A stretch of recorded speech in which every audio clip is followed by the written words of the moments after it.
After a private board dinner, she was pregnant by a media tycoon. His lawyer called before sunrise. The radiator in Abey Peterson's apartment clanked to life at 6:30, same as always. She'd lived with that sound for 3 years. The building was pre-war, rent-stabilized, the kind of place you held onto in Manhattan even when the super took a week to fix anything. She stood at the bathroom mirror, mascara wand hovering near her lashes, trying to decide if this dinner was the kind of thing that required effort or the kind where effort would be noticed. Board dinners weren't technically her job. She coordinated schedules, managed logistics, kept the executive floor running smoothly. But when Landom Rufford's assistant got food poisoning 2 hours before a private dinner with the board, Abey got the call. She'd said yes before thinking it through. That was her problem lately, saying yes to things that made her stomach tight. The restaurant was in Tribeca, one of those places without a sign on the door. She knew the type. Exposed brick, Edison bulbs, waiters who never wrote anything down, the kind of spot where the wine list had years instead of prices, and everyone pretended not to care about money while spending it like water. She arrived 20 minutes early, the coat check girl, barely 20 with that specific kind of boredom that came from watching rich people all night, took her jacket without making eye contact. "Peterson, party of 8, Abey said. The girl nodded toward the back. "They're in the private room, someone's already here." Abey's heels clicked on the reclaimed hardwood. Through the frosted glass door, she could see one figure at the table. Landom Rufford sat with his back straight, phone face down on the white tablecloth, reading something on his tablet. He looked up when she entered. For half a second, neither of them spoke. "You're early," he said. "So are you." He almost smiled. "I'm always early." She'd worked at Rufford Media for 2 years and could probably count on one hand the number of times they'd been alone in a room. He was the kind of boss who knew your name, remembered your projects, nodded when you passed him in the hall, but never lingered, never asked how your weekend was, never made small talk by the coffee machine on the 3rd floor that always ran out of oat milk by 10 a.m. "Amanda's out sick," Abey said, setting her bag on the chair beside her. "I'm just here to make sure everything runs smoothly." "I know." He locked his tablet, set it aside. "I'm the one who called you." Something in her chest shifted. She kept her face neutral. "Right." The board members arrived in clusters. Richard Gallagher from finance, still on his phone, tie loosened. Margaret O'Sullivan, silver hair perfect, perfume that probably cost more than Abey's monthly Metro card. David Brennan with his perpetual 5 o'clock shadow and the kind of handshake that lasted too long. They settled into their seats, ordered scotch and wine, fell into the rhythm of people who'd known each other for decades. Abey sat at the end of the table, laptop open, taking notes she'd format into minutes tomorrow morning. She was good at being invisible when she needed to be, good at nodding without interrupting, good at remembering who ordered what, good at reading a room and knowing when to leave. But she kept catching Landom watching her. Not obviously. Just these small glances between conversations, the kind you'd miss if you weren't paying attention. She was paying attention. She hated that she was paying attention. By 9:30, the board members started making excuses. Early meetings, long drives to Westchester, kids to call before bed even though their kids were all in college. Richard left first, then Margaret, then David with some story about his wife waiting up. "Abey, you good to lock up here?" Margaret asked, already halfway to the door. "Yeah, I've got it." And then it was just the two of them, Landom and Abey, and 2 half-empty wine glasses, and the low hum of jazz coming through the speakers, mounted in corners she couldn't see. "You don't have to stay," Landom said. He'd loosened his tie at some point. She hadn't noticed when. "I'm coordinating," she said. "That means staying until it's done." "It's done." She closed her laptop. The click echoed louder than it should have. "Then I guess I'm leaving." But she didn't stand up, and he didn't look away. "Can I ask you something?" His voice was quieter now, without the board there to perform for. "Sure." "Why'd you take this job?" She blinked. "Amanda was sick." "No, I mean this job, Rufford Media. You've got a degree from NYU, top of your class, letters of recommendation that could have gotten you into strategy or development, but you're coordinating calendars." Her throat felt tight. Nobody had asked her that, Not in 2 years. Maybe I like stability. Stability. He repeated the word like he was testing it. That what you tell yourself? What do you tell yourself? She asked before she could stop. He leaned back in his chair. The restaurant was emptying out around them. She could hear chairs scraping, coats rustling, the soft murmur of the couple 3 tables over asking for the check. I tell myself I built something that matters, he said, and then I go home to an empty apartment and wonder if that's true. She shouldn't have asked. She definitely shouldn't have answered. But the wine had made her edges softer, and the way he was looking at her made her feel like maybe, just maybe, he saw something other than a coordinator who kept his schedule straight. I don't think you're supposed to tell employees that, she said. Probably not. The waiter appeared with the check. Landom handed him a black card without looking at the total. They sat in silence while the guy processed it, brought it back, thanked them with the kind of smile that meant he'd just made rent off the tip. Outside, Tribeca was quiet. A taxi rolled past, its off-duty light on. Somewhere down the block, a dog barked. The September air had that edge to it, the first real hint that summer was ending whether the city was ready or not. You need a car? Landom asked. I'm going to take the train. It's late. I take the train late all the time. He nodded, hands in his pockets. She should have said good night. Should have turned toward the subway station on Canal, and let this be exactly what it looked like, a professional dinner that ran long. You want to walk for a bit? The words came out before she meant them to. He looked at her for a long moment. Then he said, Yeah, I do. They walked west toward the water, not talking. The city sounds filled the space between them.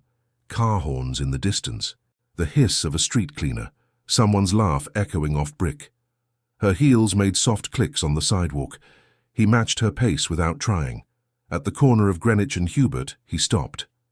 There's a bar up here. Quiet. Good whiskey. She knew what he was asking, knew what this was. Okay, she said. The bar was dark, wood-paneled, empty except for the bartender, and one guy hunched over his phone at the far end. They took a booth in the back. Landom ordered 2 whiskeys, neat. When they arrived, Abey wrapped her hands around the glass, feeling the warmth seep into her palms. I shouldn't be here, she said. Neither should I. But neither of them moved to leave. They talked about things that had nothing to do with work. Her college thesis on media ethics, his first job out of business school, working 60-hour weeks for a man who screamed at interns, the way the city changed you without asking permission. Somewhere around the 3rd whiskey, his hand brushed hers on the table. It wasn't an accident. Abey. Don't, she said quietly. Don't say something you'll regret tomorrow. He was close enough now that she could smell his cologne, something clean and expensive that probably had a French name she couldn't pronounce. Close enough to see the grey starting at his temples, the faint line between his eyebrows, from too many years of frowning at spreadsheets. I don't regret things, he said. Everyone regrets things. Not this. When he kissed her, it wasn't rushed or uncertain. It was deliberate, like every other decision he'd ever made. And when she kissed him back, it felt inevitable, like all those glances across conference rooms had been leading here the whole time. The bartender didn't look up when they left. Landom's apartment was in Battery Park City, floor-to-ceiling windows overlooking the Hudson.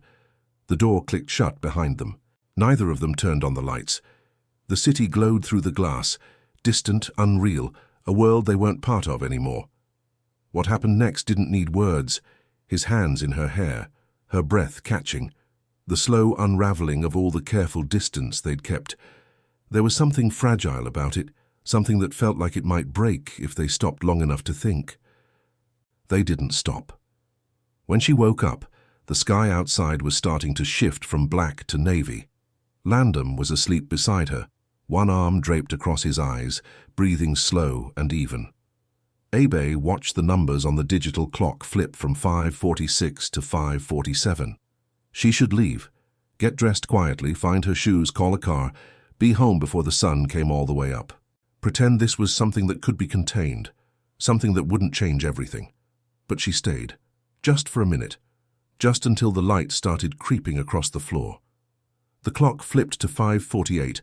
Her phone was somewhere in her bag, screen dark. She didn't reach for it. Abey made it home by 7.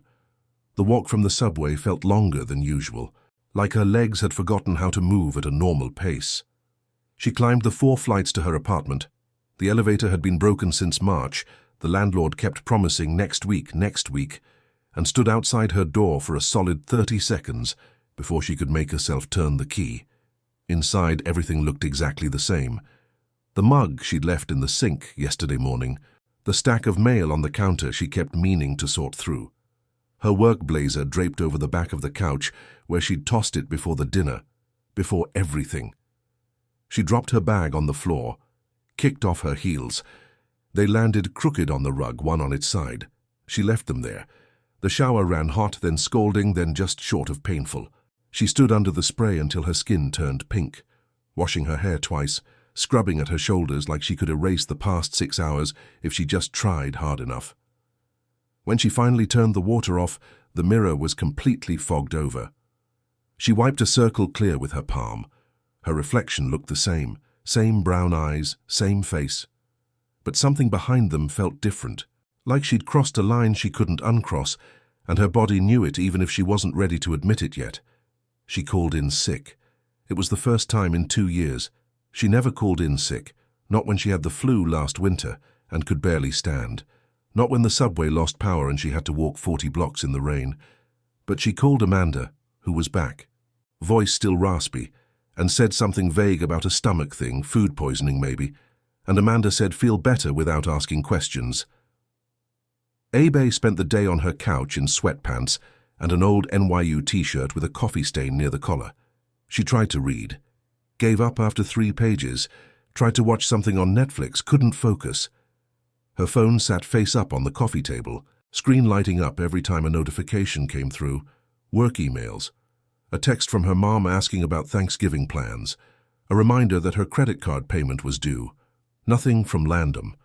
She told herself that was fine, better even, professional. They were being professional. At some point she fell asleep. When she woke up, the light through the windows had shifted and her neck hurt from the angle of the couch cushion. She'd been dreaming about the restaurant, about the walk afterward, about his hand on hers. In the dream, she'd said no, gotten on the train, gone home alone. She didn't know if that would have been better. By Wednesday, she had to go back. There were only so many days you could call in sick before people started asking questions, and Abey had never been good at lying. She got to the office early, 8:15, before most of the executive floor showed up, and went straight to her desk. Someone had watered the plant she kept by her monitor, probably Amanda. The coffee station on the 3rd floor was out of oat milk again. She drank it black. Landom's office was on the opposite end of the floor, glass walls, door that was usually open. This morning it was closed. She could see him through the glass, on a call, pacing the way he did when he was working through a problem. He didn't look away. The day moved slowly, emails, calendar updates, a scheduling conflict between 2 VPs that took 40 minutes and 3 conference calls to resolve. Normal things, professional things, things that had nothing to do with the fact that she'd woken up in his bed 5 days ago and hadn't heard from him since. At 2:30, her desk phone rang, internal extension. Abey Peterson. Hi, it's Susan from legal. The voice was clipped, efficient. Mr. Rufford asked me to set up a meeting with you. Would 3 o'clock work? Her stomach dropped. Today? Yes. His office. What's it about? He didn't say. Just asked me to get you on his calendar. Abey's hand tightened on the phone. Sure. 3 works. She had 30 minutes. She spent them staring at her screen, refreshing her email like something would appear that would explain this, but nothing did. At 2:58 she stood outside his office. The door was still closed. Through the glass she could see him at his desk, reading something on his computer. He looked up. Their eyes met. He stood, opened the door himself. Come in. She did. The door closed behind her with a soft click. The blinds were open, and they were always open.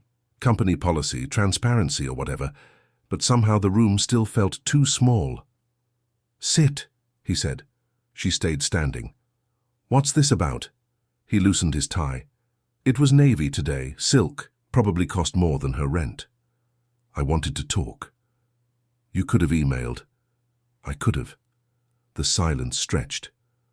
Outside the glass walls, people walked past, oblivious. Someone laughed at something on their phone. The printer down the hall jammed with its usual grinding sound. "I've been thinking," Landom said finally, "about what happened." Her throat felt tight. Okay. It was unprofessional. There it was. She'd known it was coming, had been waiting for it, honestly, but hearing him say it still felt like a punch to the chest. "Yeah," she said quietly. "It was." He ran a hand through his hair. It was the first time she'd seen him look anything other than completely composed. "I don't do this. I don't—" He stopped, started again. "I don't get involved with people I work with. I know. And I don't make a habit of—" "I get it," she cut him off. "You don't have to explain. I'm not trying to—" He exhaled, sharp and frustrated. "I'm trying to say I don't regret it." She blinked. "What? I don't regret it," he repeated, quieter now. "But I don't know what to do with it either." Something in her chest loosened, just a little. "So, you had your lawyer call me in to tell me you're confused?" "Susan's not my lawyer, she's HR." "Great, even better." He almost smiled. Almost. "She doesn't know." "Nobody knows, I just needed a reason to get you in here without it looking—" "Suspicious?" "Yeah." Abey crossed her arms. She was still standing. He was still behind his desk, like the furniture could protect them from whatever this was. "So, what now?" "I don't know." "That's not an answer." "It's the only one I have." She should have been angry, should have walked out, should have told him to figure his shit out and call her when he had an actual plan, instead of whatever this halting, uncertain thing was. But she didn't, because she didn't know either. Didn't know if this was something or nothing. Didn't know if she wanted it to be something. "I need to get back to work," she said. He nodded, didn't try to stop her. Her hand was on the door handle when he spoke again. "Abey." She turned. "I meant what I said. That night. I don't regret things." She held his gaze for a long moment. Then she opened the door and walked out. The next 2 weeks were strange. They saw each other in meetings, passed in hallways, exchanged professional emails about quarterly reports and board presentations. On the surface, nothing had changed. Underneath, everything had. She started noticing things. The way he always poured his coffee black, no sugar. The way he rolled his sleeves up when he was working late, precise folds just below the elbow. The way his jaw tightened when someone in a meeting said something he disagreed with but was too polite to call out. She wondered if he noticed things about her too. If he knew she always brought lunch from home because the salad place downstairs charged $14 for lettuce and chicken. If he'd seen her bite her nails during the finance presentation last Tuesday. If he remembered the way she'd looked at him in the bar in Tribeca before everything shifted. October came. The weather turned. She started wearing her wool coat again. The navy one with the button that hung loose no matter how many times she sewed it back on. The morning commute got darker. The coffee on the 3rd floor stayed out of oat milk with depressing consistency. And then one morning, everything changed. Abey woke up nauseous. Not hungover nauseous. Not flu nauseous. Something else. Something that made her stomach roll and her head swim and her hands shake when she tried to pour cereal into a bowl. She made it to the bathroom just in time. Afterward, she sat on the cold tile floor, back against the tub, breathing slow and deliberate. The radiator clanked. Outside, someone's car alarm went off, shrill and insistent. It was probably nothing. Stress, bad takeout. The weird smell in the subway yesterday morning. Probably. She pulled herself up, brushed her teeth, got dressed, went to work. But the nausea didn't stop. It was there when she walked into the building. There when she sat at her desk.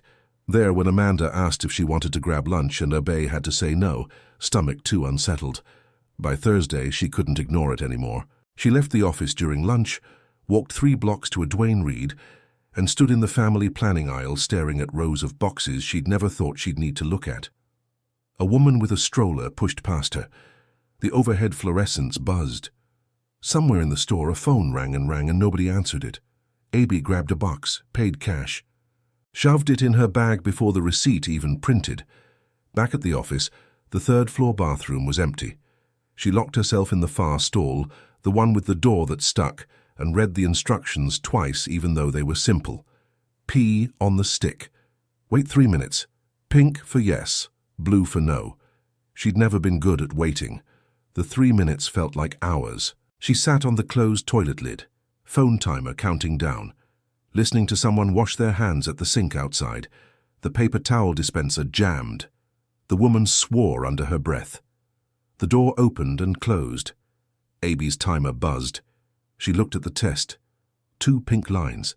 Her hands started shaking, actually shaking like her body had just figured out what her brain was still trying to process. She stared at the lines until they blurred. Read the instructions again to make sure she understood, looked at the test again, still pink. She wrapped it in toilet paper, shoved it to the bottom of the bathroom trash, washed her hands 3 times, water so hot it almost burned. Looked at herself in the mirror. Her mascara was smudged. She fixed it with her pinky. When she got back to her desk, there were 4 new emails, a meeting request for tomorrow, a reminder about the holiday party planning committee. She stared at her screen without seeing it. At some point, Amanda stopped by her desk. "You okay?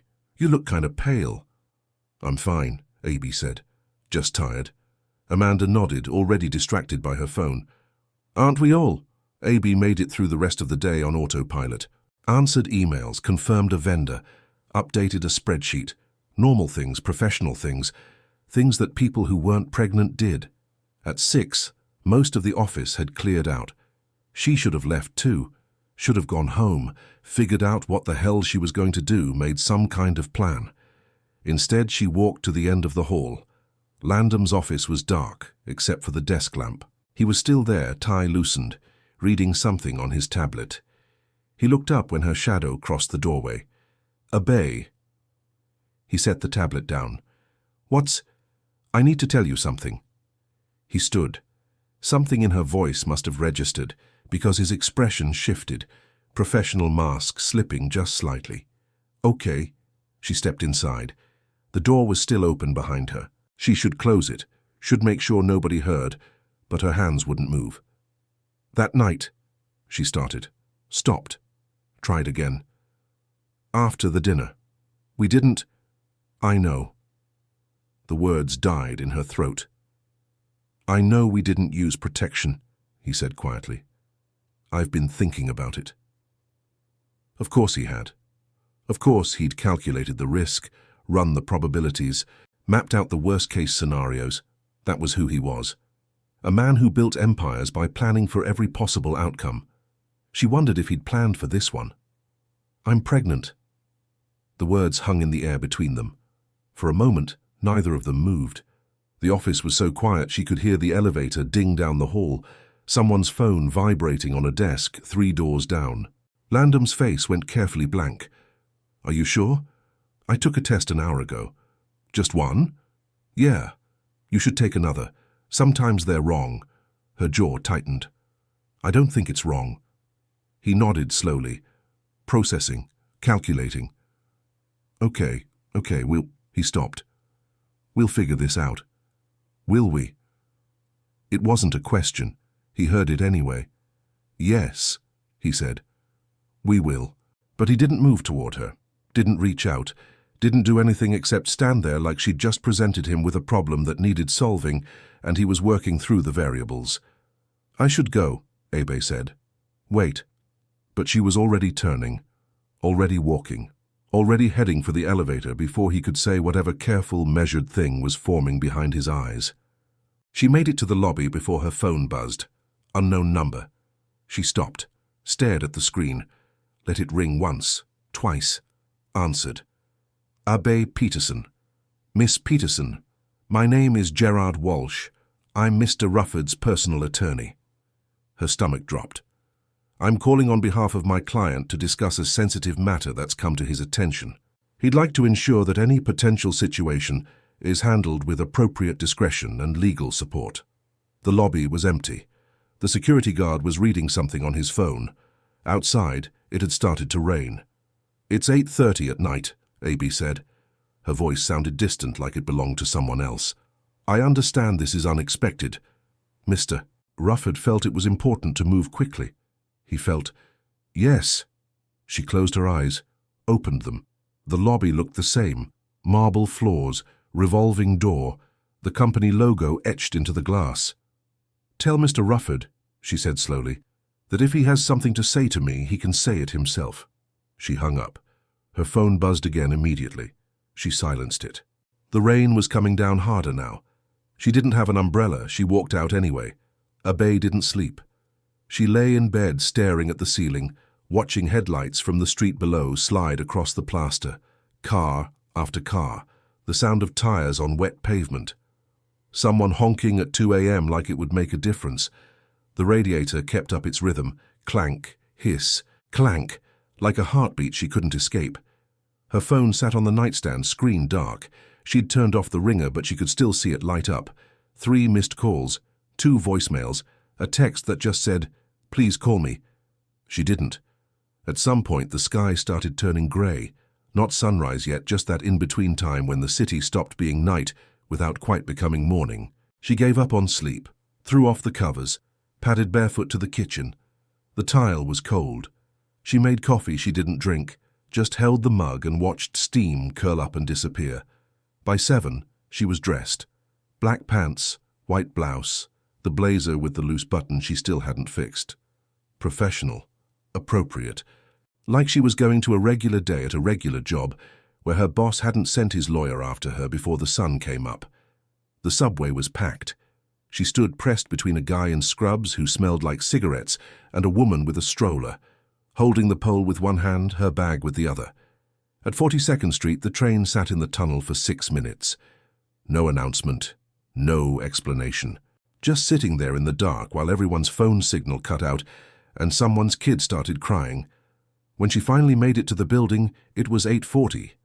Amanda was already at her desk, phone tucked between her shoulder and ear, typing with one hand while she gestured with the other like whoever was on the line could see her. "Yeah, no, I told him Thursday," she was saying. "No, Thursday, not Tuesday, She saw Abey held up one finger. "I gotta go, just check the email. It's all in the email."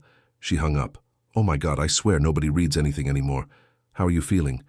You were looking rough yesterday." "I'm fine," Abey said. "You sure? 'Cause you still look kinda—" "I'm fine."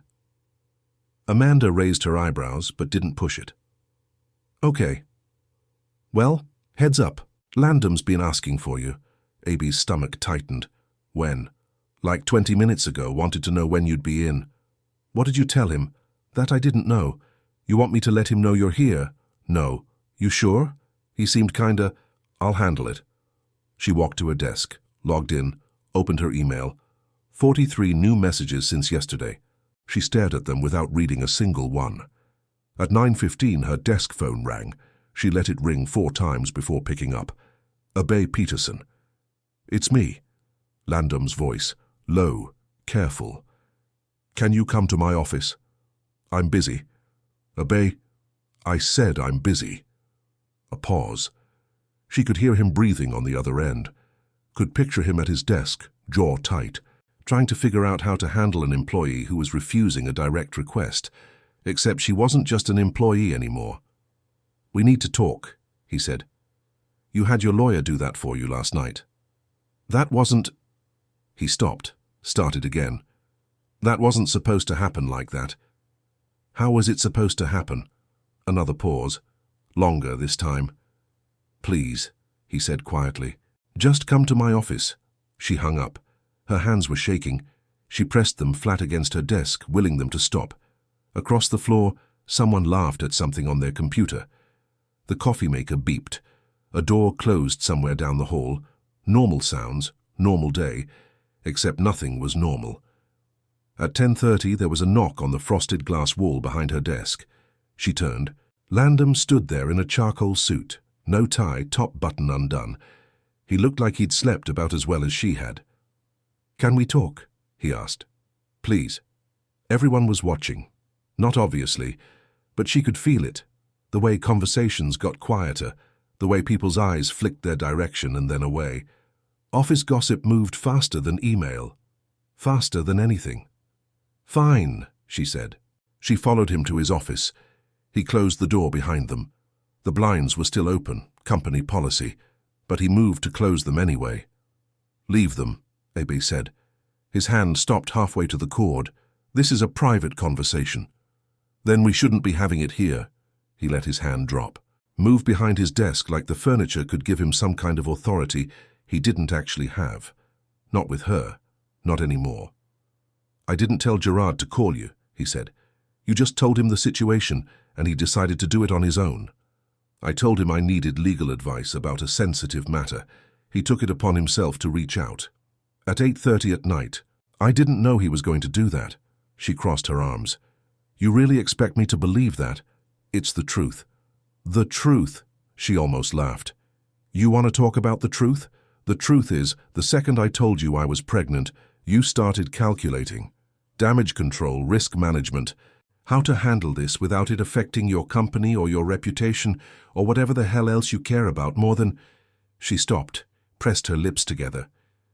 "More than what?" His voice was quiet. "Nothing." "Abey, I don't want to do this here." "Then where?" "I don't know, somewhere that's not—" She gestured at the glass walls, the office beyond them, the whole pristine corporate structure that felt like it was closing in on her. "Not here." He nodded slowly. "Okay, my apartment. Tonight. We can talk there." "I'm not going back to your apartment." "A restaurant then, wherever you want." She thought about it, about sitting across from him in some quiet booth while waiters pretended not to notice the tension, about keeping her voice down, keeping her face neutral, keeping everything contained while her whole life was coming apart. "There's a coffee shop on Amsterdam," she said finally, "near 72nd. I'll be there at 7. I'll meet you. I'm not asking you to meet me. I'm telling you I'll be there. You show up or you don't." She turned to leave. "Abey, wait." She stopped, didn't turn around. "I'm sorry," he said. "About the lawyer. About all of it, I'm sorry." She stood there for a moment, hand on the door handle. Then she walked out without looking back. The rest of the day crawled. She moved through it on autopilot. Emails, phone calls, a budget review meeting where she nodded in all the right places without hearing a single word. At 5:30 she logged off, grabbed her coat, took the subway north. The coffee shop was one of those neighborhood places that had been there forever. Mismatched chairs, local art on the walls, a chalkboard menu with handwriting nobody could quite read. She ordered a decaf, couldn't have caffeine now, not that she'd gotten used to that idea yet, and sat in the back corner where she could see the door. He showed up at 6:58. She watched him scan the room, eyes adjusting to the dim light. He was still in his suit, but he'd lost the jacket, sleeves rolled up the way he did when he was working late. When he saw her, something in his face shifted. Relief, maybe, or just resignation. He sat down across from her. No coffee, just hands folded on the table between them. "Thanks for coming," he said. "I didn't give you a choice." "You did, actually." She looked at him, really looked at him. The grey at his temples she'd noticed that first night, the faint scar above his left eyebrow she'd never asked about. The way his shoulders carried tension like weight he'd been holding so long, he'd forgotten it was there. "Why'd you call Gerard?" she asked. I panicked. "That's not an answer. It's the truth." He ran a hand through his hair. "You told me you were pregnant and I didn't know what to do. I've spent my entire adult life building something, protecting it, making sure every decision is calculated and controlled. And then you walked into my office and told me something I couldn't calculate my way out of. So you called your lawyer. I called someone who could tell me what my options were." "Your options." She leaned back in her chair. "Like I'm a problem that needs solving." "That's not what I meant." "Then, what did you mean?" He was quiet for a long moment. The coffee shop hummed around them, the espresso machine hissing, someone ordering at the counter, a group of college kids laughing at something on someone's phone. "I meant I was scared," he said finally. "I'm 45 years old and I don't have kids, never wanted them, never saw myself as someone who could be responsible for another person like that. And then you told me and I realized I had no idea what to do. So you sent your lawyer to intimidate me. I didn't send him to intimidate you. I swear to God, Abey, I didn't know he was going to call. But you knew he'd handle it. That's what you wanted, right? Someone to handle it for you. His jaw tightened. That's not fair. Fair? Her voice rose slightly. The barista glanced over. Abey lowered her voice. You want to talk about fair? Fair is not finding out you're pregnant from a one-night stand with your boss and then getting a call from his lawyer before you've even processed what's happening. It wasn't a one-night stand. What was it then? I don't know. He looked at her, really looked at her. But it wasn't that.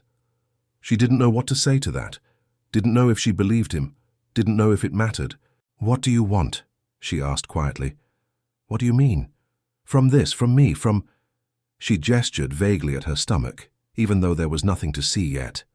From all of it. He exhaled slowly. I want to do the right thing. And what's the right thing? I don't know. That's the second time you've said that. Because it's true. He leaned forward, elbows on the table. I don't have a script for this. I don't have a plan. I don't know what the right thing is, but I know I don't want you to go through this alone. I am alone.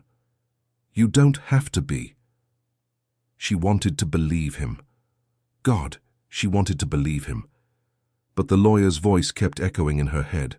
Discretion, legal support, like she was something that needed to be managed. What are you offering? She asked. Whatever you need. That's vague. Financial support, medical care. I can set up an account, make sure you're covered for everything.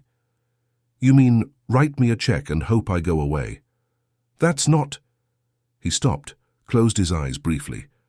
That's not what I'm saying. Then what are you saying? I'm saying I'll take responsibility. For the baby, for you, for whatever happens next. Responsibility. The word tasted bitter. You sound like you're signing a contract. I'm trying to tell you I'm not going anywhere. You sent your lawyer. I made a mistake. His voice rose. The college kid stopped laughing. The barista looked over again. Landom lowered his voice. I made a mistake, okay. I was scared, and I didn't know what to do, and I called someone who I thought could help me figure it out. I didn't tell him to call you. I didn't tell him to treat you like a problem? Like anything other than someone I care about. The words hung between them. Abey stared at him. You don't even know me. I know enough. You know I can organize a calendar. You know I don't fuck up your schedule. You know I spent one night in your bed. That's not knowing someone. You're right. He nodded slowly. But I know you didn't have to tell me. You could have handled this on your own, made whatever decision you wanted to make, and I never would have known. But you told me. That means something. She looked down at her coffee. It had gone cold. There was a ring on the table where condensation had dripped down the side of the cup. I don't know what I'm going to do yet, she said quietly. Okay. I mean it. I don't know if I'm keeping it. If I'm... She couldn't finish the sentence. Whatever you decide, he said, I'll support it. Will you? Yes. She looked up at him, searched his face for the lie, for the calculation, for the CEO mask he wore so well she didn't find it. I need time, she said. Take all the time you need. And I need you to not send anyone else to talk to me. No lawyers, no HR, nobody. If you have something to say, you say it to me. Agreed. And I need... She stopped, tried to figure out what she needed. Space, clarity, some kind of guarantee that this wasn't going to blow up her entire life. But she couldn't ask for that. Nobody could promise that. I need to think. Okay. They sat in silence. Outside, it had started to rain again. Not hard, just a steady drizzle that made the streetlights blur. I should go, Abey said. He nodded, stood when she did. Can I give you a ride? I'm good. It's raining. I've got an umbrella. She didn't. But she couldn't sit in a car with him right now, couldn't be that close in that small space. He seemed to understand. Okay. I'll see you at work. Yeah. She turned to leave, made it 3 steps before she stopped. Landom. He turned. Don't call your lawyer again. I won't. She nodded, pulled her coat tighter, walked out into the rain. The subway platform was nearly empty. Just her and a guy in a Yankees cap, and a woman asleep on a bench with her bag clutched to her chest. The tracks gleamed under the fluorescent lights. Somewhere down the tunnel, she could hear the distant rumble of an approaching train. Her phone buzzed. She pulled it out. Text from Landom. "I meant what I said. I'm not going anywhere." She stared at the words, read them twice, started to type a response, deleted it, started again, deleted it again. The train pulled in with a screech of brakes. She put her phone back in her pocket. The doors opened. She got on. 3 weeks passed. Abey went to work, came home. Microwave leftovers she barely touched. Fell asleep on the couch with the TV on. Some sitcom she'd seen 100 times playing in the background. When she woke up at 2 a.m. with her neck stiff and the apartment cold, she'd drag herself to bed and lie there until the alarm went off at 6:30. The nausea got worse. Morning sickness was a bullshit name for something that hit her at random. 9 a.m. during a budget meeting. 3 in the afternoon while she was copying reports, once in the middle of the subway platform at rush hour, while tourists blocked the exit taking pictures. She kept crackers in her desk drawer, ginger tea that tasted like dirt, learned which bathrooms on which floors were usually empty.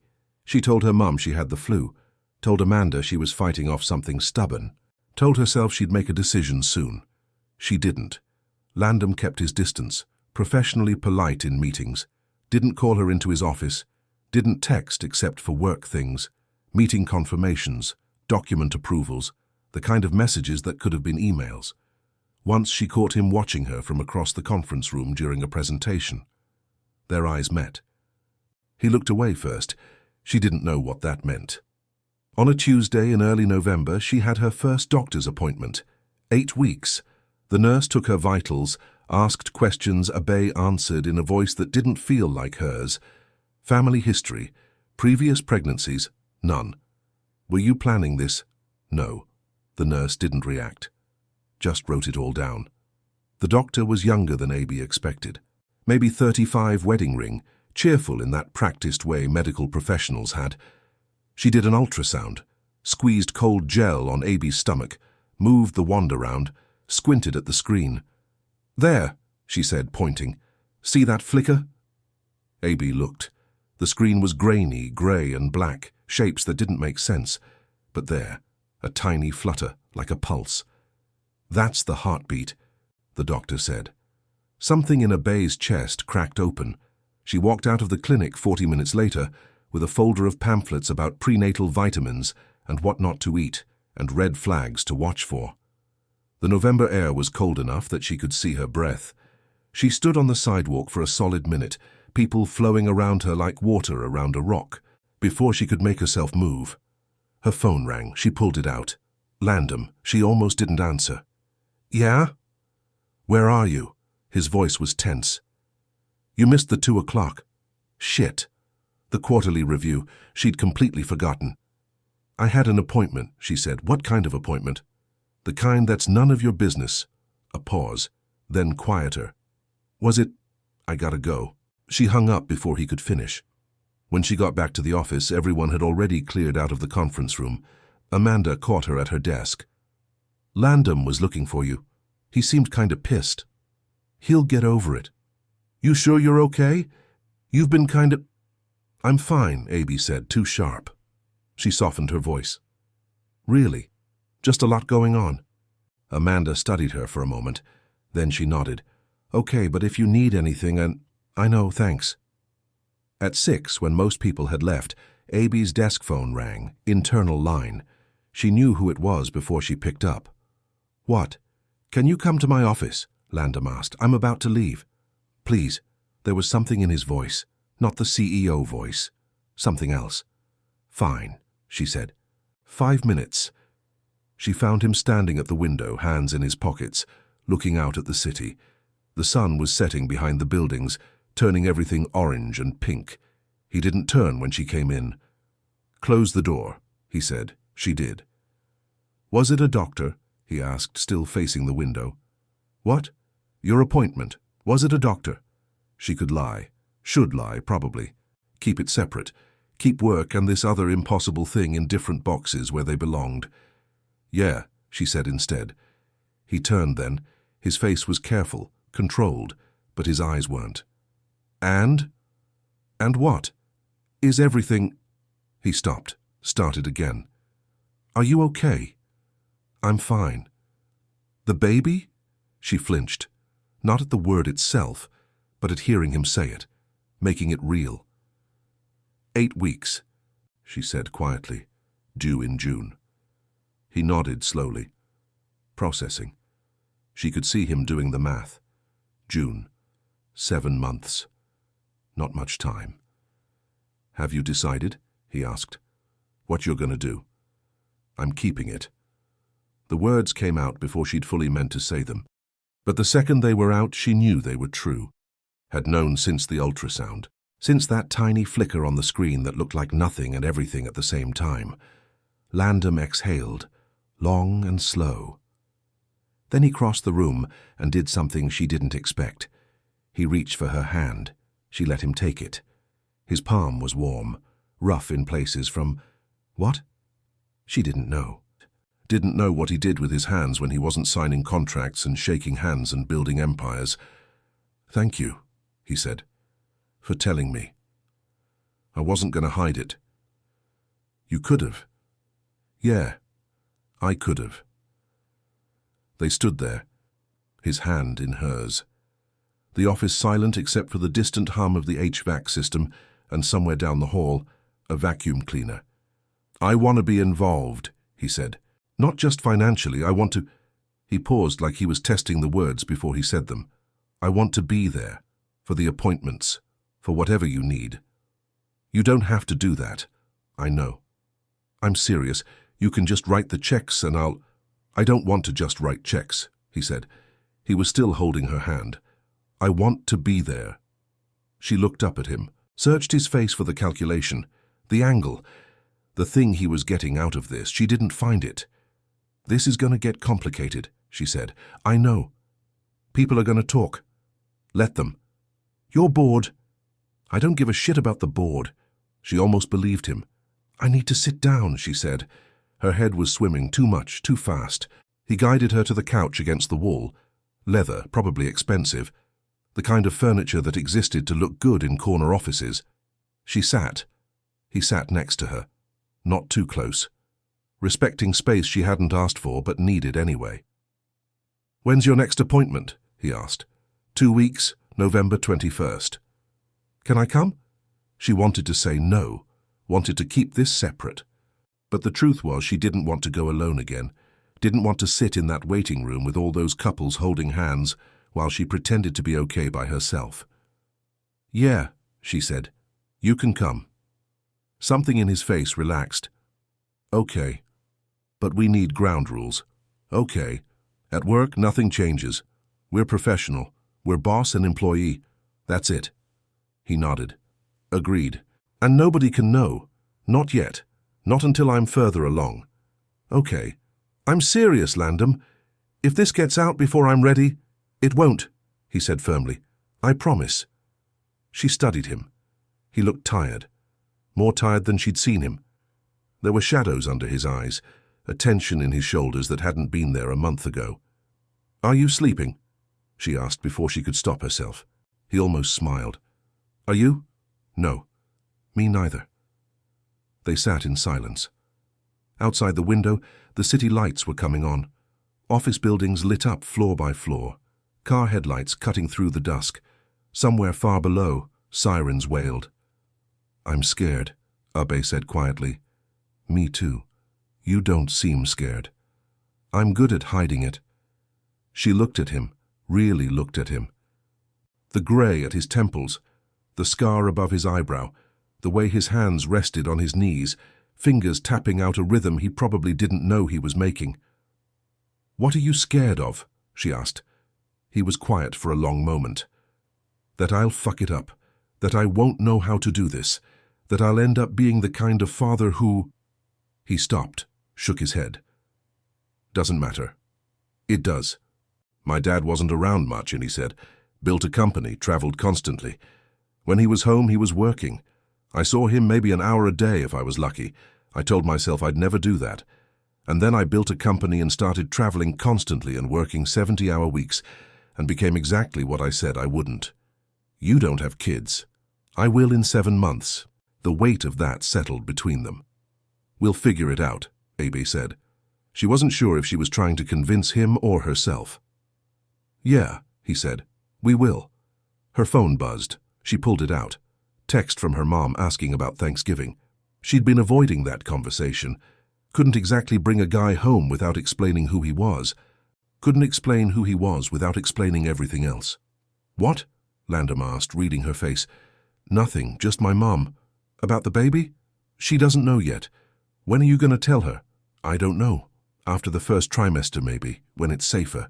He nodded. That's smart. What about you, your family?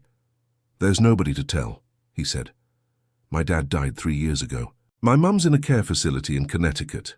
Early onset dementia. She doesn't really know who I am anymore. I'm sorry. It is what it is. But she could hear something underneath the words. Something that sounded like loneliness. You have siblings? She asked. A brother. We don't talk. Why not? Long story. He stood, walked back to the window. For he wanted me to sell the company after my dad died. Split the money, I wouldn't do it. Things got ugly. Do you regret it? Keeping the company? No. Losing my brother? He was quiet. Yeah. Sometimes. Abey stood too, joined him at the window. They stood side by side, not touching, watching the city move below them. We're quite a pair, she said. He almost laughed. Yeah, we are. Her stomach growled, loud enough that he heard it. When's the last time you ate? He asked. I don't know. Lunch, maybe? It's 7:30. I haven't been that hungry lately. You need to eat. I will when I get home. Let me take you to dinner. She looked at him. That's not a good idea. Why not? Because people will see us. So, we'll go somewhere nobody knows us. Somewhere in Brooklyn or Queens. Landom. You need to eat, Abey. The baby needs you to eat. Just let me buy you dinner. No strings, no expectations, just food. She should have said no. Should have gone home, microwaved something, eaten it alone while watching TV she didn't care about. Okay, she said instead. They took his car, the BMW she'd seen in the parking garage, leather interior that still had that new car smell even though he'd had it for 2 years. He drove carefully, both hands on the wheel, checking his mirrors more than necessary. They crossed the Brooklyn Bridge as the last of the daylight faded, the city behind them, lights reflecting off the water below.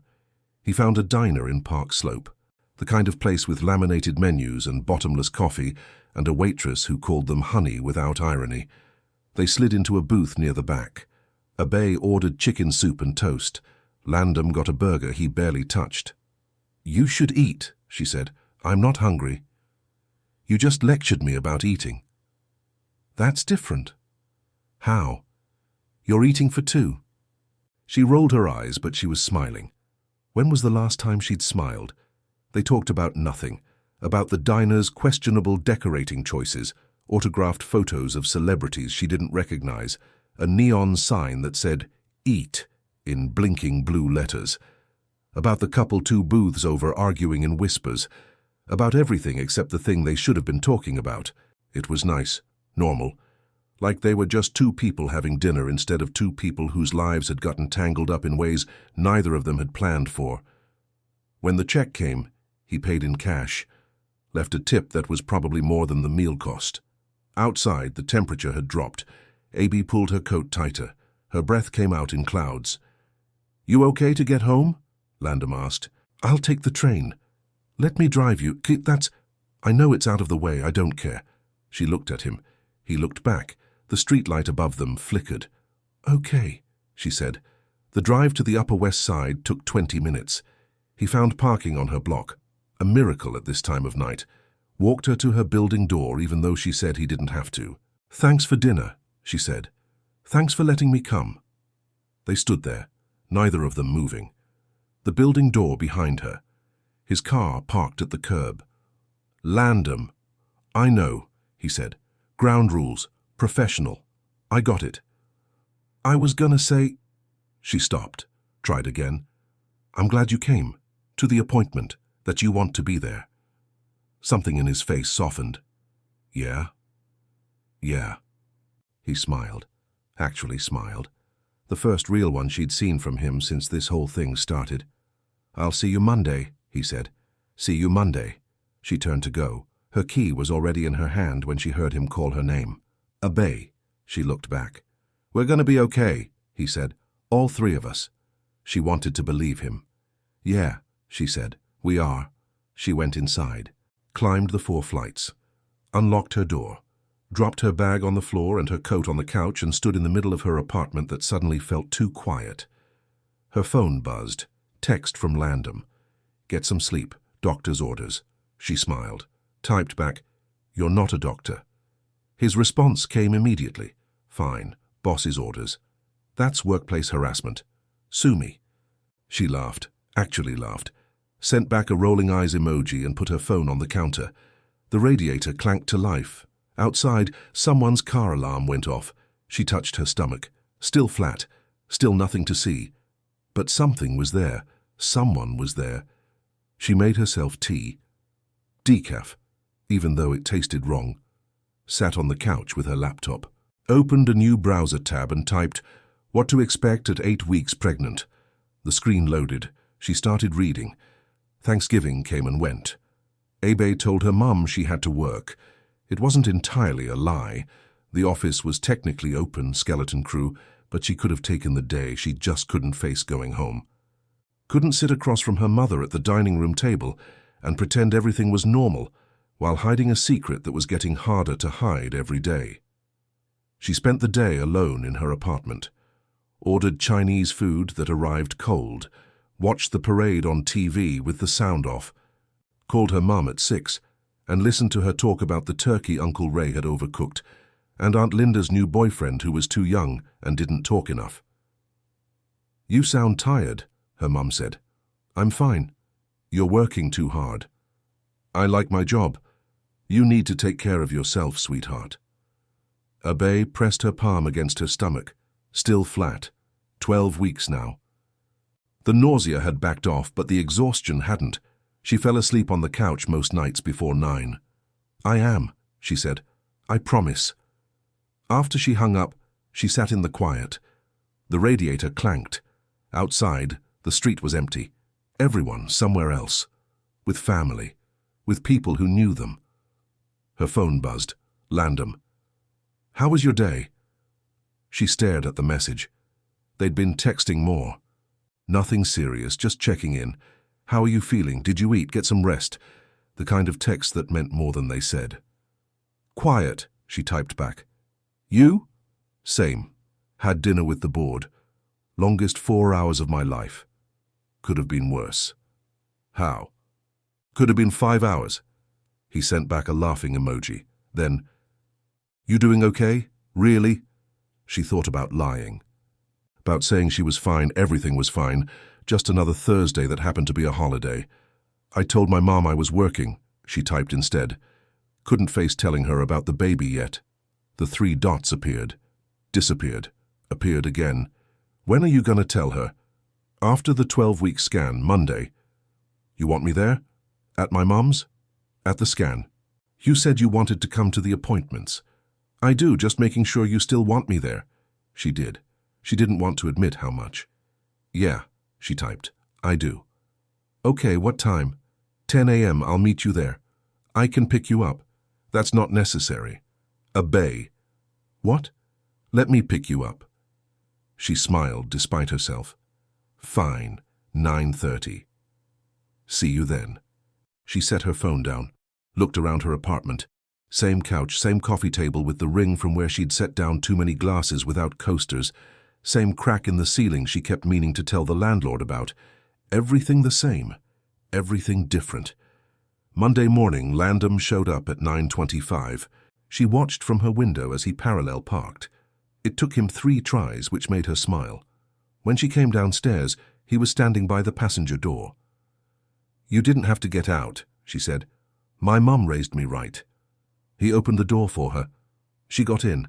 The car smelled like coffee and leather and something else. His cologne, maybe. She'd gotten used to it. The drive to the clinic was quiet. He kept his eyes on the road. She kept her hands in her lap. "Nervous?" he asked. "A little." "Me too." She looked at him. "You don't seem nervous." "I'm good at hiding it. Remember?" The waiting room was full. Couples mostly, holding hands, whispering to each other. One guy was reading What to Expect When You're Expecting like he was studying for a test. Abey signed in. They sat in the corner. Landom picked up a magazine, Parenting Today, flipped through it without really looking. "Mr. and Mrs. Peterson." The nurse stood in the doorway, clipboard in hand. Abey stood. So did Landom. "Actually, it's—" Abey started. "We're not married," Landom finished. The nurse didn't blink. "Sorry, right this way." They followed her back. Same room as last time. Same cold gel. Same grainy screen. But this time the image was clearer. She could see the shape. Head, body, tiny arms and legs. "There we go," the doctor said, moving the wand. "Looks good. Strong heartbeat. Measuring right on track for 12 weeks. Abey stared at the screen. That was a person. A whole person. Inside her. "Do you want to know the sex?" the doctor asked. "Can you tell already?" "Sometimes, not always." She moved the wand again, squinted. "Looks like... might be a girl.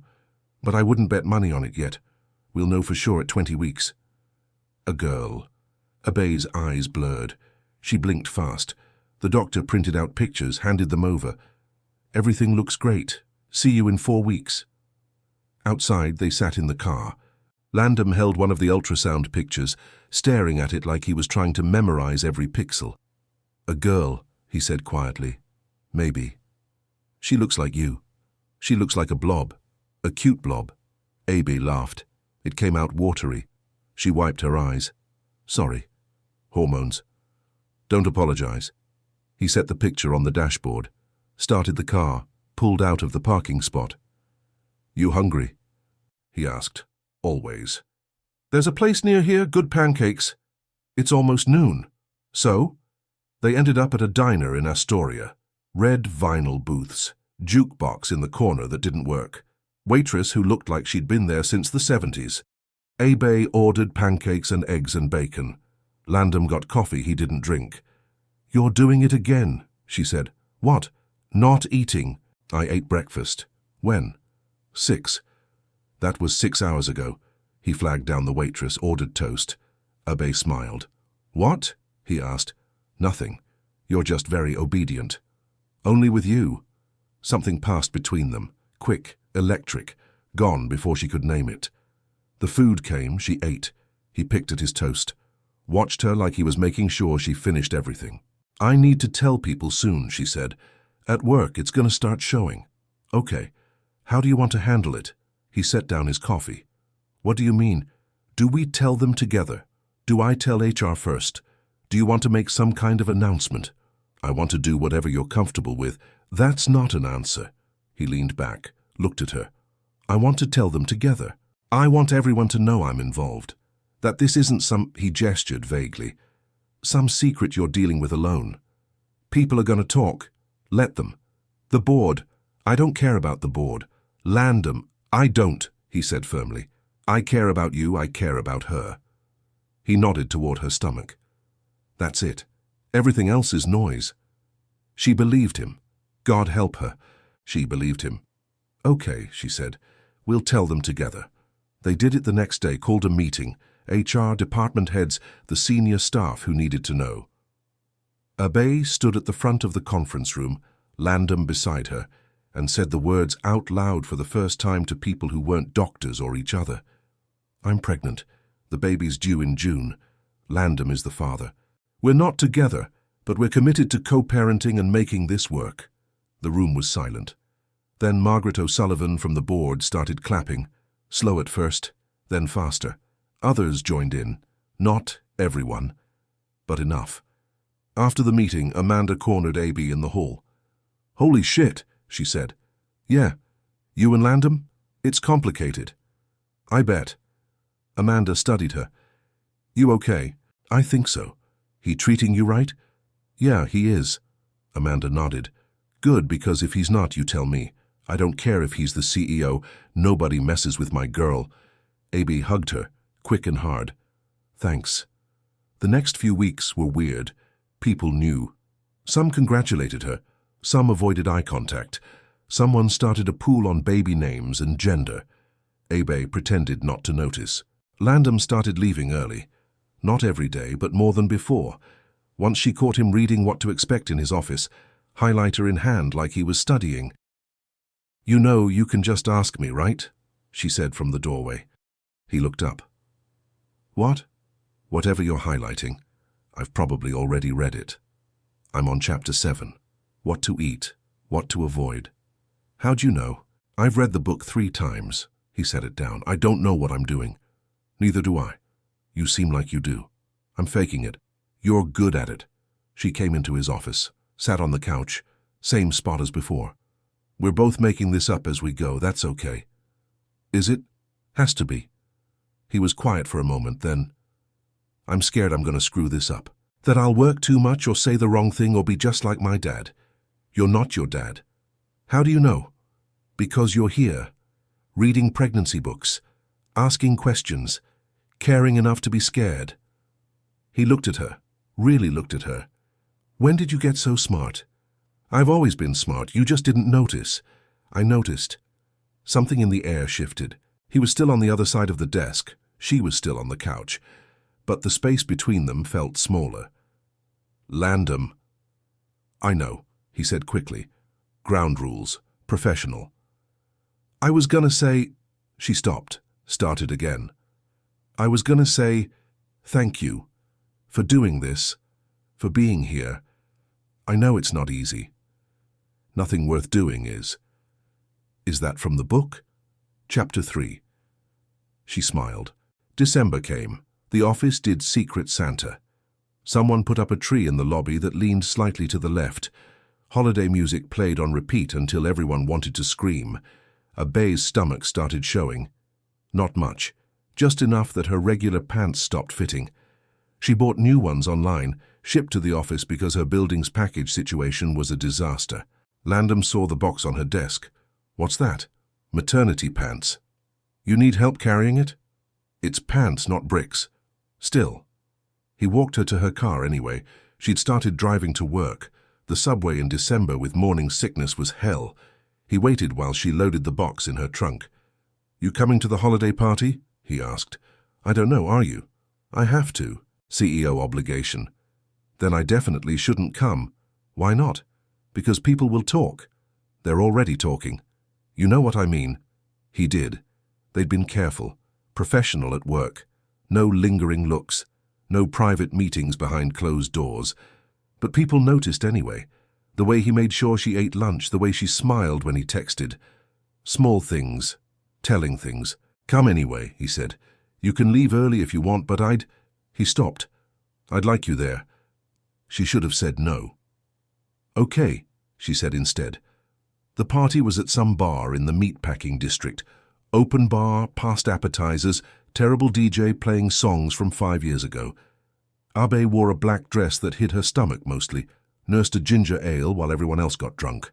Landom spent the first hour doing CEO things, shaking hands, making small talk, looking uncomfortable in a way only she seemed to notice. Around 9, he found her by the window. "You surviving?" he asked. "Barely. You?" "Same." They stood in silence, watching the party happen around them. Someone from accounting was dancing badly. 2 interns were flirting by the bar. Margaret O'Sullivan was holding court near the appetizers, telling some story that had everyone laughing. "You want to get out of here?" Landom asked quietly. "And go where?" "I don't know. Somewhere quiet." She should have said no, should have stayed, played it safe. "Yeah," she said. "Let's go." They walked, no destination, just walking. The December air was cold enough to sting. Christmas lights everywhere, storefronts decorated, Salvation Army Santa ringing a bell on the corner. They ended up at the High Line, almost empty this time of night. The city spread out around them, lights and noise and life happening everywhere but here. "Can I ask you something?" Abey said. "Sure." Why me? He looked at her. What?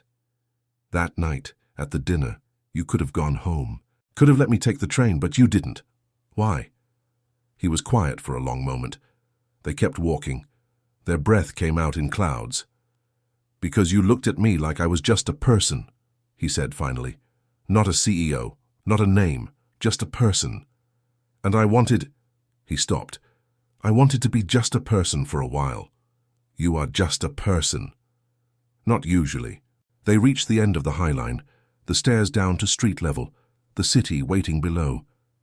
I should get home, Abey said. It's late. Let me drive you. Landom. Please. She nodded. The drive was quiet.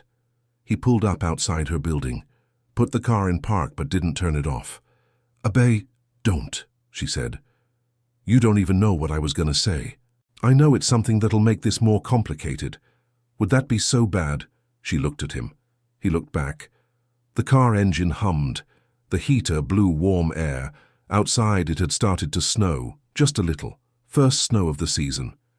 Yeah, she said quietly. It would. She got out before he could respond, went inside, climbed the stairs, unlocked her door. Her phone buzzed. Landom. You're wrong. She stared at the message, typed and deleted 3 different responses. Finally settled on, about what? It wouldn't be more complicated. It would be simpler. How? Because then I could stop pretending I don't care about you. Her breath caught. She sat down on her couch. The radiator clanked. The snow fell harder outside her window. You don't mean that, she typed. I do. Landom. I'm not asking for anything, Abey. I'm just telling you the truth. I care about you more than I should, more than is probably smart. But I do. She stared at the screen. Her hands were shaking. I need to think, she typed. Okay. And you need to stop saying things like that. Probably. I'm serious. So am I. She set her phone down, stared at the ceiling. The crack was still there, the one she kept meaning to tell the landlord about. Her phone buzzed again. Get some sleep. Doctor's orders. Despite everything, she smiled. You're still not a doctor. Fine. Someone who cares about you's orders. She didn't respond, couldn't, didn't trust what she'd say. She got ready for bed, brushed her teeth, washed her face, changed into sweatpants and an old t-shirt, lay down in the dark. Her hand drifted to her stomach. What am I supposed to do? She whispered to the tiny person inside her who couldn't answer. Outside, the snow kept falling. Inside, her phone screen stayed dark. She closed her eyes. Tomorrow. She'd figure it out tomorrow. The radiator clanked one more time. Then silence. 7 months later. The hospital room smelled like disinfectant and something else Abey couldn't name. Flowers, maybe. The ones Landom had brought yesterday. Lilies, white and pink, in a vase on the windowsill. Outside, the June sun was setting, turning the East River orange. Abey sat in the chair by the window, the baby asleep in her arms. 6 days old. 7 pounds, 3 ounces. Dark hair like hers. Eyes that hadn't settled on a color yet, but seemed to shift between grey and blue depending on the light. Emma Grace Peterson. They'd argued about the name for weeks. Landom wanted something traditional. Abey wanted something that meant something. They'd compromised. Emma for Abey's grandmother. Grace because that's what this whole impossible situation had required. Grace neither of them knew they had. The door opened. Landom came in carrying 2 coffees and a bag from the bodega down the street. Decaf, he said, handing her one. And a bagel. You need to eat. You're doing it again. What? The food thing. You just had a baby. You need protein. She smiled despite her exhaustion. Sit down before you hurt yourself. He sat on the edge of the bed, set the bagel on the table, looked at Emma like he still couldn't believe she was real. How long has she been asleep? He asked. 20 minutes. She'll be up again soon. You should rest while you can. I will. But she didn't. Just sat there holding their daughter. Watching her tiny chest rise and fall, the way her fingers curled around nothing, the small sounds she made in her sleep. We should probably talk, Landom said quietly. About what? About what happens next. We've been over this. I take 6 weeks. Then we figure out childcare. You help with nights when you can— That's not what I mean. She looked at him. He looked back. The hospital room hummed around them, machines beeping somewhere down the hall, a TV playing in the next room. Life happening everywhere. What do you mean? She asked. He ran a hand through his hair. The gesture she'd come to know meant he was working up to something. I want more than nights and weekends. Landom, let me finish. He leaned forward, elbows on his knees, hands clasped. These past 7 months have been the hardest thing I've ever done, and the best thing. And I know we said we'd keep it simple, co-parent, stay professional, but I can't. He stopped, started again. I don't want simple anymore. Her heart was pounding. Emma stirred in her arms but didn't wake. What are you saying? Abey asked. I'm saying I want to try, really try. Not just as Emma's parents. As, he paused, as us. There is no us. There could be. She wanted to say no, wanted to protect herself, protect Emma, keep everything in neat boxes where it belonged. But sitting here in this hospital room with their daughter sleeping between them, she couldn't remember why that had seemed so important. I'm scared, she said. Me too. What if we screw it up? What if we don't? Emma made a small sound. Her eyes fluttered open. Blue today. Definitely blue. She looked at Abey with that unfocused newborn gaze that somehow felt like it saw everything. She needs to eat, Abey said. I'll give you privacy. You don't have to leave. He stayed, turned away while Abey adjusted her shirt, sat quietly while Emma nursed. When the baby was done, he took her without being asked, burped her with the practiced competence he'd developed over 6 days of crash course fatherhood. You're getting good at that, Abey said. I had a good teacher. Emma burped, loud and undignified. They both laughed. I need to think about it, Abey said. What you're asking. I know. It's not just about us anymore. I know that too. Emma yawned. Her whole face scrunched up. Landom cradled her against his chest. She settled immediately, one tiny fist gripping his shirt. You're a natural, Abey said quietly. I'm terrified every second. That's what makes you good at it. He looked at her over Emma's head. Is that what you tell yourself? Every day. They sat in comfortable silence. The sun finished setting. The room got darker. A nurse came in, checked vitals, left without saying much. Visiting hours would end soon. Landom would have to go, back to his apartment that was too big and too quiet, back to sleeping in a bed that hadn't had anyone else in it since that night 7 months ago. I should head out, he said, but he didn't move. You could stay, Abey said. The chair converts to a bed. It's not comfortable, but yeah. Something in his face relaxed. Okay.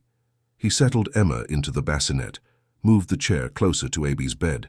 They sat in the dark, not touching, but close enough. Abey. Thank you. For what? For telling me, for letting me be here, for giving me a chance to be better than I thought I could be. Her throat felt tight. You didn't give me much choice. You could have shut me out after the lawyer, after everything. You could have done this alone. I didn't want to do it alone. Why not? She was quiet for a moment. Emma made small sounds from the bassinet, the kind that meant she was dreaming. About what? Abey couldn't imagine. Milk, maybe. Warmth. The sound of voices she already knew. Because somewhere between the coffee shop and the diner and all those doctor's appointments, Abey said, I realized I didn't want to. He reached for her hand. She let him take it. So we'll try, he asked. We'll try. No promises. No promises. Just us figuring it out. Yeah. Emma shifted in her sleep. Landom stood, checked on her, settled her blanket, sat back down, didn't let go of Abey's hand. You should sleep, he said. So should you. I will in a minute. But neither of them slept, just sat there holding hands in the dark, watching their daughter breathe, thinking about tomorrow and the day after, and all the days that would come after that. The sleepless nights, the first smile, the first word. all of it stretching out ahead of them like a road they couldn't see the end of. Scary, impossible, theirs. At some point, Abey's eyes drifted closed. She felt Landom's thumb trace circles on her palm, felt the warmth of his hand, felt herself falling. "Hey," she mumbled. "Landom." "Yeah? I care about you too." His hand tightened on hers. "Yeah?" "Yeah." She fell asleep before she heard his response. When she woke up hours later, he was asleep in the chair beside her bed, his hand still holding hers. Emma still sleeping in the bassinet. The three of them together in that small hospital room, like they were the only people in the world. Maybe they weren't ready, maybe they'd screw it up, maybe trying was enough. 6 weeks later, Abey walked into Rufford Media with Emma in a carrier against her chest. It was her first day back, part-time, working from home 3 days a week. She'd negotiated hard for that. Landom had agreed to everything. Amanda met her at the elevator. "Oh my God, she's so big already. She's 8 pounds. That's huge for a baby." Emma was asleep, oblivious to the attention. Abey had timed the visit for right after a feeding. She had maybe 40 minutes before the next one. Landom's office door was open. He was on the phone but waved her in. Wrapped up the call quickly. "How's she doing?" he asked. "Sleeping, for now. And you?" "Tired, terrified, ready to use my brain again." He smiled. "Missed you around here. I was gone 6 weeks. Still missed you." Things had shifted between them. Slowly, carefully. They had dinner twice a week, nothing fancy. Just food and conversation and figuring out how to be parents to a person who needed them both. Sometimes he stayed over. Slept on the couch because her apartment only had 1 bedroom and neither of them was ready for more than that yet. But they were getting there. "I should get to work," Abey said. "My mom's picking her up in an hour." "Your mom knows?" "I told her last week. She cried. Wants to throw us a baby shower even though the baby's already here." "Are you gonna let her?" "Probably." Emma stirred, made a small sound, settled again. "She looks like you," Landom said. "You always say that." "Because it's true." Abey's phone buzzed. Her mom was downstairs. She kissed Emma's head, breathed in that baby smell that was already fading too fast, handed her to Landom. "You got her?" "I got her." She watched him cradle Emma, the way he'd learned to support her head, the way he talked to her in a voice he never used with anyone else. Soft, unguarded, real. "What?" he asked, catching her staring. "Nothing. You're just good at this. So are you." She grabbed her bag, headed for the door. "Abey?" She turned. "I meant what I said. In the hospital. All of it. I know. And," she smiled, "and we're figuring it out. That's enough for now." "For now?" "Yeah, for now." She left him holding their daughter, went to meet her mom, started her first day back at work, answered emails, attended meetings, did all the normal things she used to do before everything changed. But everything had changed, and somehow, impossibly, it was better. The end. A message about second chances. Some love stories start with a meet-cute, a coffee shop collision, eyes across a crowded room, a wrong number that turns out to be right. This one started with a mistake, with a choice neither of them had planned for, with fear and lawyers and crossed wires and all the messy, complicated ways that people hurt each other when they don't know what else to do. But here's the thing about mistakes. They're only mistakes if you don't learn from them. Landom learned that power means nothing if you use it to protect yourself instead of the people you care about. That control is an illusion. That sometimes the bravest thing you can do is admit you're scared. Abey learned that asking for help isn't weakness, that being vulnerable doesn't mean being broken, that sometimes the person you least expect shows up when you need them most. And Emma? Emma learned that even when the beginning is messy, even when nobody knows what they're doing, even when it feels impossible, love finds a way. Not perfect love. Not the kind in movies where everything clicks into place. Real love. The kind that wakes you up at 3 a.m. The kind that requires showing up every day even when you're exhausted. The kind that asks you to be better than you thought you could be, and makes you better because of it. The real test of character isn't how a person acts when everything's going right. It's how they act when everything falls apart, when the plan goes sideways, When the future they imagine doesn't look anything like the future they got, do they run? Do they hide behind lawyers and contracts and carefully worded emails? Or do they show up? Imperfect, scared, human. Do they try? Because in the end, trying is the only thing that matters. Not succeeding, not being perfect, not having all the answers. Just showing up and trying and choosing each other every day, even when it's hard, especially when it's hard. That's the real love story, not the night it started, but every morning after when they woke up and chose it again. We'd love to hear from you.